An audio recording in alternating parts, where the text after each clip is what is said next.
ভোর জানিস? হ্যাঁ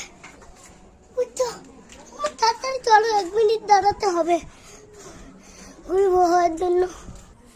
এই দেখুন বন্ধুরা, রিবু বাবুর দুষ্টুমি, কোথায় ঘুড়ি কেটে যাচ্ছে তাই নিয়ে রিবু বাবু ছোটাছুটি করছেন। এমনকি ছাদে যেতে গিয়ে পরে পায়ে চোট লেগেছে, বাবুর খেয়াল নেই।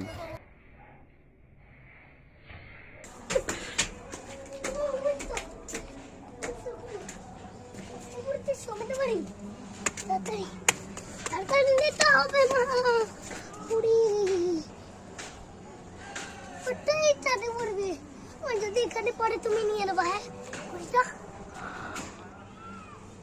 না, 1 মিনিট দাঁড়াও। এই রিবু বাবু ব্লগস ইউটিউব চ্যানেলে তোমাদের সকলকে ধন্যবাদ।